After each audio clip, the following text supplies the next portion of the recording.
আপনার মোবাইলেও কি automatic add আসছে? তাহলে ভিডিওটি অবশ্যই শেষ পর্যন্ত দেখতে থাকুন। হেই what is up guys, welcome back to another video. কিছুক্ষণ আগে আমি ইউটিউবে শর্টস দেখছিলাম, তো হঠাৎই মোবাইল স্ক্রিনে এই ধরনের অ্যাড শো হচ্ছে। শুধু ইউটিউবেই নয়, নোটপ্যাডে কোনো কিছু লিখতে যাচ্ছি সেখানেও হঠাৎ করে এই ধরনের অ্যাড চলে আসছে। মানে যখন তখন মোবাইল স্ক্রিনে অ্যাড শো হচ্ছে। কোনো অ্যাপ ইউজ না করলেও মোবাইলের হোম স্ক্রিনেও অ্যাড শো হচ্ছে।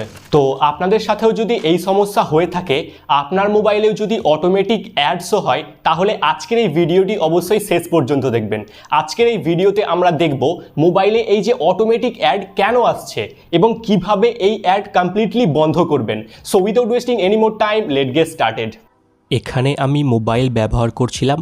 মোবাইল ইউজ করতে করতে অটোমেটিক মোবাইল ডিসপ্লেতে এই ধরনের অ্যাড শো হচ্ছে।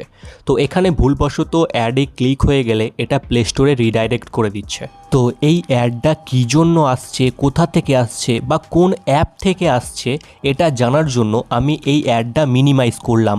ওকে, এবার ভালো করে লক্ষ্য করে দেখুন, আমি যখন এই মিনিমাইজ স্ক্রিনে প্লে স্টোর নিয়ে আসছি, ওপরের দিকে দেখুন প্লে স্টোর শো করছে এবং নিচেও প্লে স্টোর আইকন শো করছে। ঠিক একইভাবে যখন এখানে অ্যাডের স্ক্রিনটা নিয়ে আসলাম, এখানে কোনো অ্যাপ শো করছে না এবং অ্যাপের আইকনও শো করছে না, শুধু হোয়াইট আইকন শো করছে ওপরে এবং নিচে। তো এটা থেকে আমি বুঝতে পারলাম মোবাইলে এমন কোনো third party virus application download হয়েছে যার কারণে মোবাইল ডিসপ্লেতে অটোমেটিক অ্যাড শো হচ্ছে। তো এই অ্যাডটা সম্পূর্ণ বন্ধ করার জন্য আপনাদের কতগুলো প্রসেস দেখাবো, যেগুলো আপনি স্টেপ বাই স্টেপ ফলো করবেন, তাহলে আপনার এই অ্যাড সম্পূর্ণ বন্ধ হয়ে যাবে। তো প্রথমে আপনাদের প্লে স্টোর ওপেন করতে হবে।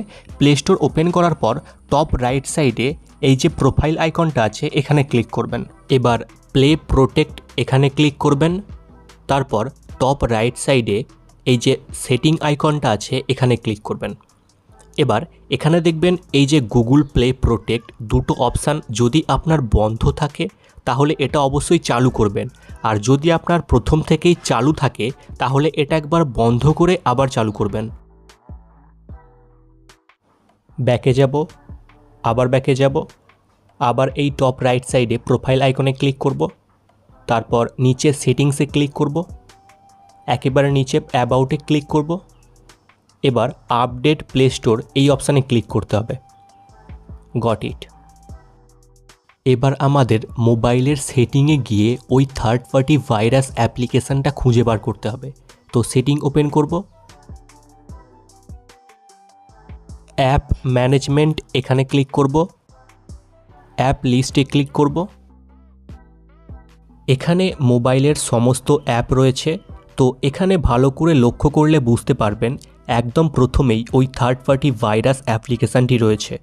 অ্যাপের কোনো নাম নেই, শুধুমাত্র হোয়াইট আইকন শো করছে। এই অ্যাপের ওপর ক্লিক করবেন। দেখুন এই অ্যাপটির একদম হোয়াইট আইকন। তো আমরা আগেই অ্যাডস মিনিমাইজ করে দেখে নিয়েছিলাম যে এই ক্লিন হোয়াইট অ্যাপ্লিকেশানের সাহায্যেই মোবাইলে অটোমেটিক অ্যাডস হচ্ছে। তো এই থার্ড পার্টি ভাইরাস অ্যাপটি আমরা আনইনস্টল করে দেব। ওকে, এই অ্যাপটি আনইনস্টল করার পর মোবাইলের পাওয়ার বাটন প্রেস করে মোবাইলটি একবার রিস্টার্ট করে নেবেন। তো ভিডিওতে যেই প্রসেসগুলো দেখালাম, এই প্রসেসগুলো স্টেপ বাই স্টেপ ফলো করার পর আপনি দেখতে পাবেন মোবাইলে আর কোনো প্রকার অ্যাড আসছে না।